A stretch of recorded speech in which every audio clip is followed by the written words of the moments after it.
آخری دلیل کی طرف جاتا ہوں تو یہ میری آخری دلیل ہوگی یہ، اور یہ قرآن سے ہوگی. میری اللہ پاک سے دعا ہے کہ اللہ پاک آپ کو اور مجھے سچ کہنے کی توفیق دے اور آپ کی عزت میں اللہ پاک اضافہ کرے، اور اگر میں غلط ہوں تو مجھے ہدایت پہ لائیں، اگر آپ میں کوئی کمی ہے تو اللہ پاک آپ کی بھی وہ اصلاح کریں. دیکھیں میرا اور آپ کا مقصد ایک ہی ہے، میرا اور آپ کا مقصد ایک ہے کہ ہم سیدھے راستے پر چلیں اور جنت میں جائیں، اور حضور پاک صلی اللہ علیہ وسلم کی امت بھی جنت میں جائے. اگر آپ ان سے غصہ کرتے ہیں تو وہ مولا علی شیر خدا پنجتن پاک کی خاطر آپ کرتے ہیں کہ حضرت مائی فاطمہ رضی اللہ تعالیٰ عنہ سے انہوں نے زیادتی کی، آپ اس وجہ سے غصہ کرتے ہیں. اگر ہم محبت کرتے ہیں تو ہم حضور پاک صلی اللہ علیہ وسلم کی وجہ سے محبت کرتے ہیں کہ یہ حضور پاک صلی اللہ علیہ وسلم کے یار ہیں. اب میں آ رہا ہوں آخری دلیل کی طرف، اور قرآن سے جو ان کے لیے میں ثابت کرنا چاہتا ہوں کہ ان کا ایمان ثابت کروں گا اس دلیل سے، اور جو کچھ آپ نے بولا ہوا ہے اس میں سے ہی کہوں گا. کچھ شاید آپ کی زبان جو ہے اردو لغت کو اتنا نہیں سمجھ رہی. پچھلی دفعہ شیخ شبیر صاحب نے بڑی تفصیل سے آپ کو سمجھانے کی کوشش کی ہے، بڑی تفصیل سے، لیکن آپ تھوڑا سا یہ بھی ہے کچھ کہ آپ اپنی بات پر ڈٹے رہتے ہیں، کبھی کسی بات مخالفین کی بھی بات سوچ لیے، اس میں آپ کا ہی فائدہ ہے. ہو سکتا ہے کہ کل قیامت والے دن صرف 1% ہی میں کہتا ہوں، 1% کہہ لیں، 99% آپ ٹھیک کہہ لیں اپنے آپ کو. اگر 1% کل قیامت والے دن آپ غلط ثابت ہو گئے تو پھر کہاں جائیں گے؟ تھوڑا سا سوچنا چاہیے کہ بیچ میں گیپ نکالنا چاہیے کہ مخالفین کی بھی کتب جو کیا کہہ رہی ہیں. اگر میں آج کوئی کام کر رہا ہوں تو مجھے کیا ضرورت ہے کہ میں تو حق سچ کی تلاش میں ہوں. اب میں آپ کے آخری حوالے کی طرف جا رہا ہوں، آخری دلیل کی طرف، اور ان کا ایمان میں ثابت کروں گا قرآن سے. سورۃ حجرات میں اللہ پاک کہہ رہے ہیں جو آیت کا جو آپ صحیح تلفظ نہیں سمجھتے یا الفاظ میں کچھ اردو میں کوئی پرابلم ہے، اس میں حکم نہیں ہے، اس میں تاکید کی گئی ہے. تاکید کا مطلب کیا ہوتا ہے؟ تاکید میں کلیئر کٹ جو ہے وہ حکم لاگو نہیں ہوتا. جب حکم لاگو ہی نہیں ہوتا اس آیت کی کوئی اہمیت اس طرح سے نہیں ہے. میں اس آیت کی اہمیت کو ختم نہیں کر رہا، لیکن جس طرح آپ کہہ رہے ہیں کہ یہ ان کو کافر ثابت کر رہی ہے، اس وجہ سے بالکل آپ رانگ جا رہے ہیں. اس آیت میں صرف تاکید کی گئی ہے. تاکید اس طرح کی گئی ہے کہ اگر ایسا کام کرو گے تو میں آپ کو سزا دے سکتا ہوں. اگر دوبارہ بھی کریں گے نا تو اللہ تعالیٰ نے یہ فیصلہ نہیں سنوایا کہ آپ کافر ہو جائیں گے یا آپ کافر ہو گئے، ایسی بات اللہ تعالیٰ نے نہیں کی. اسی آیات کے آگے چل کے اللہ تعالیٰ کہہ رہا ہے کہ مسلمانوں کا مذاق نہ اڑاؤ، بھائیوں کا مذاق نہ اڑاؤ. کیا جب ہم لوگ مذاق اڑاتے ہیں تو کافر ہو جاتے ہیں؟ اللہ پاک کہہ رہا ہے کہ نام نہ بگاڑو. اسی آیات کے آگے جا کے اللہ تعالیٰ کیا کہہ رہا ہے؟ نام نہ بگاڑو. کیا ہم نام بگاڑتے ہیں تو کافر ہو جاتے ہیں؟ تیسرا آگے ثبوت ہے، اللہ تعالیٰ کہہ رہا ہے کہ انصاف کرو، میں انصاف کرنے والوں کو پسند کرتا ہوں. کیا ہم انصاف نہیں کرتے تو کافر ہو جاتے ہیں؟ آپ ان کے ایمان کی دلیل یہ ہے کہ اس آیات کے شروع میں اللہ تعالیٰ کہہ رہا ہے ایمان والو، اس سے ان کا ایمان ثابت ہو گیا. اگر یہ ایماندار نہیں تھے، یہ تو آپ سب کا اجماع ہے کہ یہ جو ہے آیات ان کے لیے اتری ہے. اگر ان کے لیے اتری ہے تو اللہ تعالیٰ نے یہاں پر کہہ دیا ہے کلیئر کہ ہے ایمان والو، ان کا ایمان ثابت ہو گیا. اللہ یاری صاحب آپ جو مرضی کہتے رہیں، آج میں اس آیات سے ثابت کر کے جا رہا ہوں ان کا ایمان.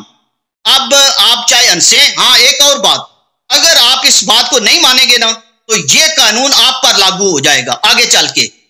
جب آپ نام بھی بگاڑتے ہیں، عمری کہتے ہیں، آپ تمسخ بھی اڑاتے ہیں، تو پھر کیا آپ اللہ معاف کرے یہ قانون پھر آپ پر لاگو ہو جاتا ہے؟ کیا یہ مناسب ہے؟ آگے چلے. آپ آخری بات ہے، چاہے میری کال کاٹ دیں یا میں سنتا رہوں، لیکن اس جگہ پہ آج کے بعد میں یہ کہوں گا کہ کسی تھمب نیل پہ آپ یہ نہ کہیں کہ ان کا ایمان جو ہے یا یہ ان کا حذف ہے یا یہ کافر ہے یا اس طرح کی کوئی بات نہیں آپ کر سکتے. کلیئر کٹ اللہ تعالیٰ نے کہا ہے کہ ہے ایمان والو، انہیں مخاطب کر کے. جب آپ کا اجماع ہے کہ یہ آیات ان کے لیے اتری ہے تو اللہ تعالیٰ نے کہا ہے ایمان والو. میرے حضور صلی اللہ علیہ وسلم سے آواز اونچی نہ کرنا، کہیں آپ کے ایمان وہ اعمال حذف نہ ہو جائیں. اس میں صرف تاکید ہے، کوئی آرڈر نہیں ہے، کوئی کچھ نہیں ہے. اگر دوبارہ بھی اونچے بولتے نا تو پھر بھی ان پہ قانون نہیں لاگو ہوتا. کیوں؟ کہ وہ آگے بھی اللہ تعالیٰ نے کہا ہے کہ میری مرضی. جس طرح میں نے آگے کہا ہے کہ مذاق اڑاتے ہیں تو کیا ہم کافر ہو جاتے ہیں؟ کیا نام بگاڑتے ہیں تو ہم کافر ہو جاتے ہیں؟ کیا ہم انصاف نہیں کرتے تو کافر ہو جاتے ہیں؟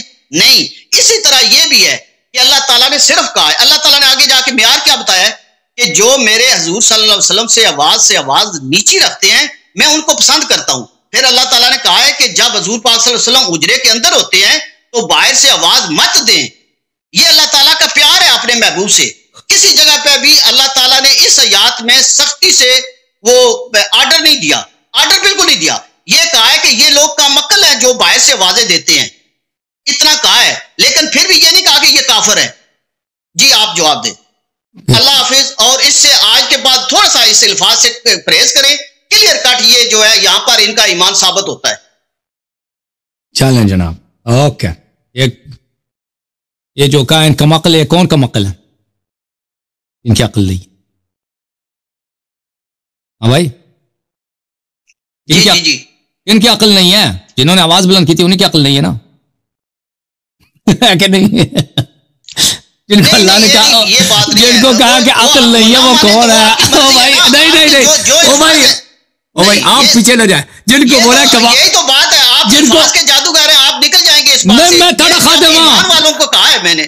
او بھائی جب کہا ہے کہ جو لوگ آواز بلند کرتے ہیں, دیکھیں جو گلی سے آواز بلند کرتے ہیں وہ کم عقل ہے. وہ کم عقل کون ہے؟ میں نے کہا ہے کہ آپ آگے جا کے وہ جو لوگ مقصود لگاتے ہیں وہ کم عقل کون ہے؟ وہ کم عقل کو کوئی امام مانتا ہے اپنا؟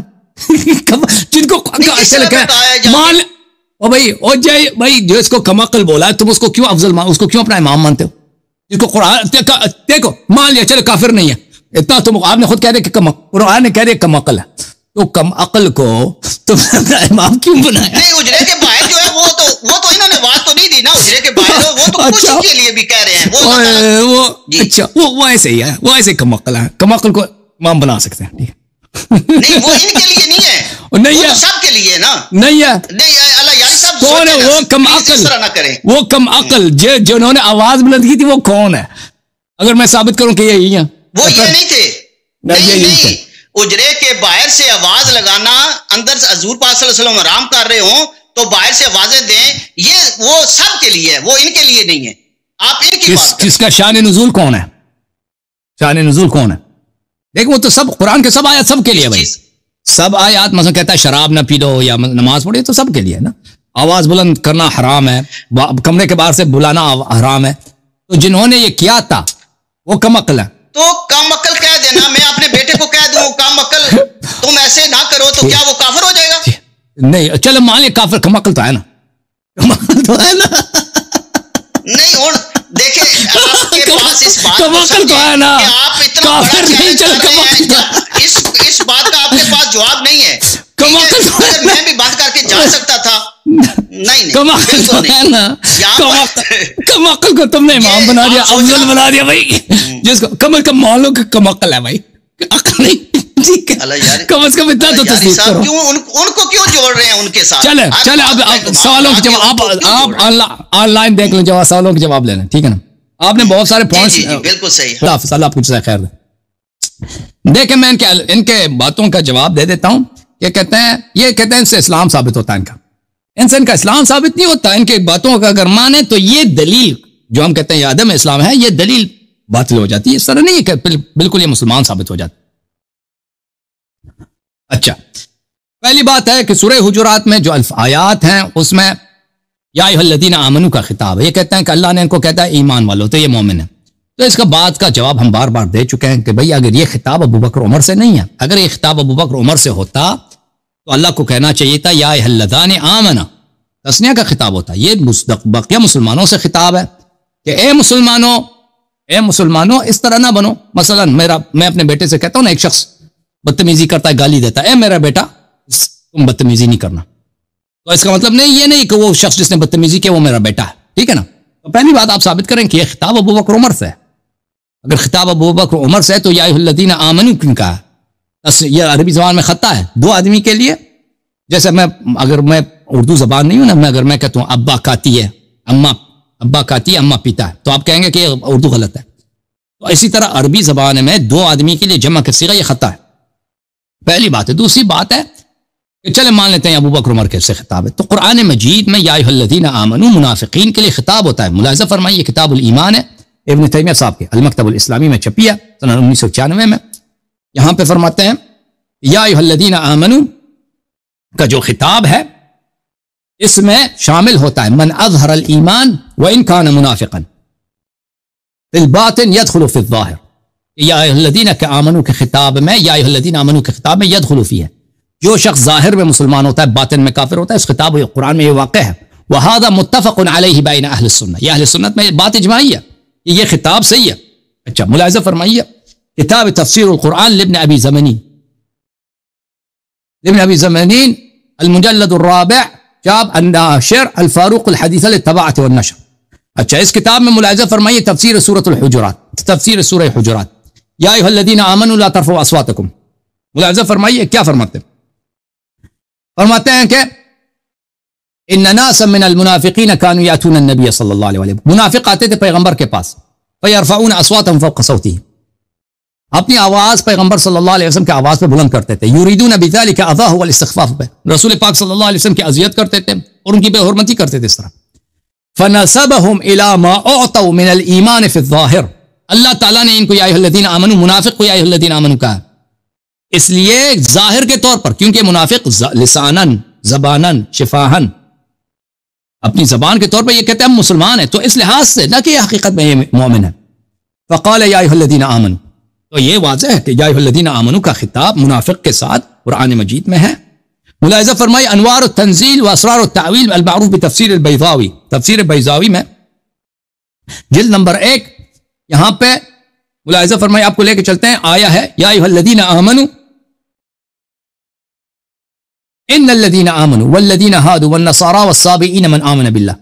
جو لوگ ایمان لائے ہیں اور جو لوگ یہودی ہیں اور جو نصرانی ہیں اور جو صابئہ مذہب سے تعلق رکھتے ہیں, من آمن باللہ والیوم الآخر وعمل صالحا, جو ایمان لائے ان میں سے جو ایمان لائے اور عمل صالح بجا لائے اور یوم جزا پہ ایمان لائے, تو کیا ہوتا ہے فلہم اجرہم عند ربہم, ان کی بڑی اجر ہے. تو یہ کیوں کہا جو لوگ ایمان لائے ہیں اگر وہ ایمان لائیں, یہ کیا بات ہے؟ وہ تو پہلے آپ نے کہہ دیا کہ جو ایمان والے ہیں. تو فرماتے ہیں الذین آمنوا بألسنتہم, جو لوگ زبانی طور پہ مسلمان ہیں ان کو ان الذین آمنوا کہا, دل میں شاید وہ مومن نہیں ہے, اگر یہ ایمان لائیں دل سے بھی عمل صالح بجا لیں ان کے اجر, ٹھیک ہے نا. تو یہ قرآن مجید میں ان الذین آمنوا جو ہے اس کا خطاب منافق کے لیے بھی آتا ہے, ٹھیک ہے نا. تو کیا ہوا سورہ حجرات میں یا ایھا الذین آمنوا کا جو خطاب ہے, ہم پہلی بات ہم نہیں ثابت کرو کہ ابو بکر عمر سے خطاب ہے, آپ کے پاس کوئی دلیل نہیں. دوسری بات مان لیا ابو بکر عمر سے خطاب ہے, یا ایھا الذین آمنوا کا خطاب یہ منافق سے بھی ہوتا ہے قرآن مجید میں. پھر آپ کا یہ کہنا بھائی کہ اس میں اللہ نے عجیب بات ہے بھائی, کہتے ہیں کہ یہاں پہ آیا میں ہے اس سورہ میں یہ ہے, یہ آیات ہیں دیکھیں, یہ کہتے ہیں کہ انصاف کرو. آیا میں یہ ہے, آیا میں کیا ہے, بھلے آیا میں یہ ہے کہ انصاف کرو. ان اللہ فإن فاءت فأصلحوا بينهما بالعدل والإحسان, کہ لوگوں کے درمیان ان اللہ يحب المقسطین, اللہ انصاف کرنے والوں سے محبت کرتا ہے. اگر ہم نے انصاف نہیں کیا تو ہم کافر ہو گئے, چلو گناہ کیا گناہگار ہو گئے لیکن کافر تو نہیں ہوتے نا. اب اس آیہ میں یہ ہے کہ تم ایک دوسرے کا مذاق نہ اڑاؤ, مذاق اڑاؤ گے تو یہ اللہ نے منع کیا اس سے. اگر کسی نے کسی مومن کا مذاق اڑایا تو وہ کیا کافر ہو گیا؟ نہیں, کافر نہیں ہوتا. تو اسی طرح اللہ نے فرمایا کہ نبی صلی اللہ علیہ وسلم کی بارگاہ میں آواز بلند نہ کرو, تو اس سے کفر کیسے ثابت ہوتا ہے؟ تو بھائی تو آیت تو اچھی طرح سے پڑھو نا, جو آواز بلند کرنے والی آیت ہے وہ کیا ہے؟ آیات والی آواز بلند یہ ہے کہ لا ترفعوا اصواتکم ولا تجهروا له بالقول, آواز بلند نہ کرو, ان تحبط اعمالکم وانتم لا تشعرون, کہ تمہارے اعمال حبط ہو جائیں گے اور تمہیں پتہ بھی نہیں ہوگا. اور یہ حبط اعمال میں نے بار بار دکھایا, یہ حبط اعمال کس کے ساتھ ہوتا ہے؟ کفر کے ساتھ ہوتا ہے. ملاحظہ فرمائیے عزیزو, اس کے دلائل بہت زیادہ ہیں. یہ کتاب الصارم المسلول علی شاتم الرسول صلی اللہ علیہ وآلہ, تالیف ابن تیمیہ, سن 1997 میں چھپی ہے. یہ بہت طویل بحث کرتے ہیں کہ والعمل يحبط بالکفر, حبط عمل کا سبب کیا ہے؟ صرف کفر ہے.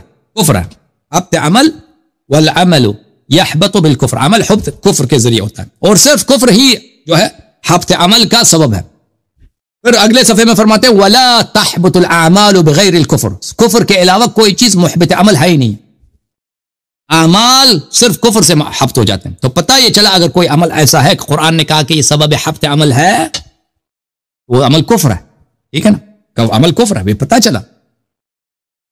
پھر ابن تیمیہ صاحب فرماتے ہیں, ملاحظہ فرمائیے, فإن ثبت أن رفع صوت النبي صلى الله فوق صوت النبي صلى الله عليه وآله والجهر له بالقول يخاف منه أن يكفر صاحبه ولا يشعر ويحبط عمله بذلك وأنه مظنة لذلك وسبب فيه. ٹھیک ہے نا؟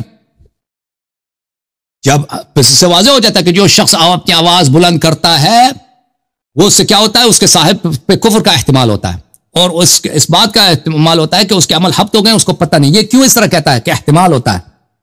اس لیے کہ اس کو پتہ ہے کہ جس نے آواز بلند کی وہ ابو بکر عمر ہے، اس لیے کہہ رہا ہے. وَإِلَّا قرآن واضح ہے کہ آواز بلند نہ کرو تاکہ تمہارے اعمال حبط ہو جائیں.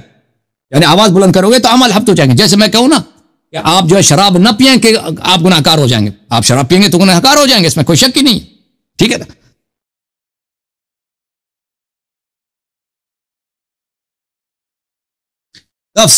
تفسیر القاسمی محاسن التأویل، محمد جمال الدین قاسمی صاحب کی تفسیر ہے.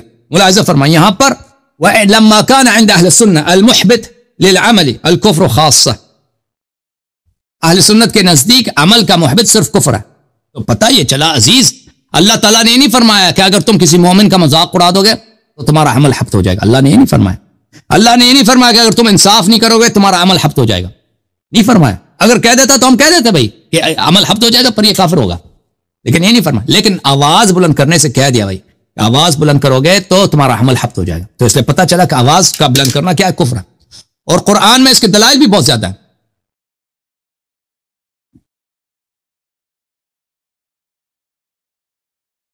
ملاحظہ فرمائی سورہ مبارکہ مائدہ میں اللہ تعالیٰ کیا فرماتا ہے؟ وَمَن يَكْفُرْ بِالْإِيمَانِ، جو ایمان سے معاف کیجئے جو ایمان سے کافر ہو جاتا ہے فقد حبط عملہ، اس کا عمل حبط ہو جاتا ہے. وَمَن يَكْفُرْ بِالْإِيمَانِ فقد حبط عملہ. تو پتہ چلا کہ بعض گناہ ایسے ہیں جو حبط عمل کے سبب. تو جب حبط عمل کا سبب ہے تو پتہ یہ چلا کہ وہ عمل وہ گناہ جو حبط عمل کا سبب ہے وہ کفر ہے، وہ کفر ہے. تو جب قرآن نے کہہ دیا کہ نبی صلی اللہ علیہ وسلم کے بارگاہ میں آواز بلند کرنا یہ کفر ہے، یہ حبط عمل ہے، تو پتہ یہ چلا کہ اس کا کرنے والا کافر ہے، اس کا عمل بھی حبط ہو چکا. اچھا جب یہ آپ کو پتہ چلا تو اب آتے ہیں کہ کہتے ہیں کہ ان کا عقل نہیں ہے. مان لیا کہ ان کا عقل نہیں عقل کہتا ہے عقل، قرآن نے تو کہہ رہے عقل نہیں ہے تو تم کافر کیسے کہتے ہو؟ ٹھیک ہے کم از کم مان لیا بھائی. بھائی اگر اقرار کرو کہ عقل نہیں ہے، بھائی عقل نہیں ہے تو تم اس کی اتباع کیوں کرتے؟ جس کی عقل نہیں ہے، جس کی عقل نہیں ہے اس کی اتباع کیوں کرتے ہو؟ دیکھو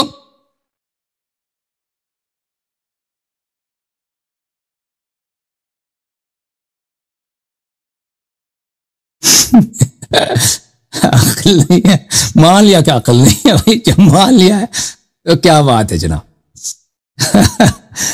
جب مان ہی لیا ہے جناب.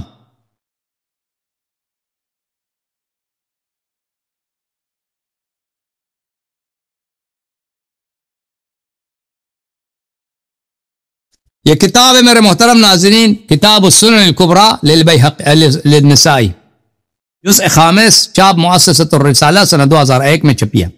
یہاں پہ حدیث نمبر ہے 5903، صفحہ نمبر ہے 401. ملاحظہ فرمائی حدیث بشرط بخاری اور مسلم صحیح ہے.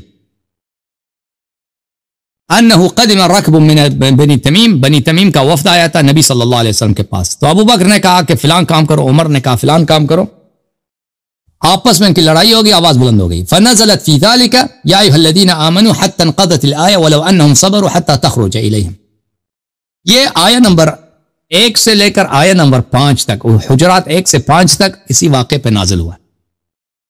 قرآن جھوٹ نہیں کہتا، قرآن غلط نہیں کہتا، قرآن بہتان نہیں لگاتا. ٹھیک ہے نا؟ ان لوگوں نے آواز بلند کیا تو ان کے مذمت میں نازل ہوئی. تو پتہ یہ چلا کہ انہوں نے آواز بھی، انہوں نے کمرے کے باہر سے آواز بھی انہوں نے بلند کی تھی. کسی اور نے کیا نہ کیا ہو، ان دونوں نے بلند کیا ہے. ٹھیک ہے نا؟ کیونکہ قرآن بہتان کا کتاب ہے، تہمت کا کتاب ہے نہیں، قرآن حق و حقیقت کا کتاب ہے. تو پتہ یہ چلا کہ ان لوگوں نے آواز بلند کیا تھا کمرے کے باہر سے بھی. ٹھیک ہے نا؟ کیونکہ آیا واضح ہے ان کے متعلق نازل ہوئی. جب یہ پتہ چلا میرے بھائی، جب یہ پتہ چلا تو انہوں تے ایسا ہون، اب کہتے ہیں کہ عقل نہیں ہے. تو کیا ہوا؟ عقل نہیں ہے عقل نہیں ہے. تو جو عقل نہیں ہے نا، یہ قرآنی لسان میں، قرآن مجید، قرآن حمید میں یہ بہت بڑی مذمت ہے، یہ سب سے بڑی تکفیر یہی ہے قرآن میں کہ عقل نہیں ہے۔ ملاحظہ فرمائیے سورہ انفال میں اللہ رب العزت نے فرمایا ان شر الدواب عند اللہ، بدترین جانور اللہ کے نزدیک الصم البکم الذین لا یعقلون، گونگا، بہرا، وہ گونگے وہ بہرے ہیں جن کا کیا ہے، جن کی عقل نہیں، یعنی چالاک ہیں، بات کرتے ہیں، بات سنتے ہیں، لیکن اس کے باوجود گونگے ہیں، بہرے ہیں، عقل نہیں۔ ہاں جی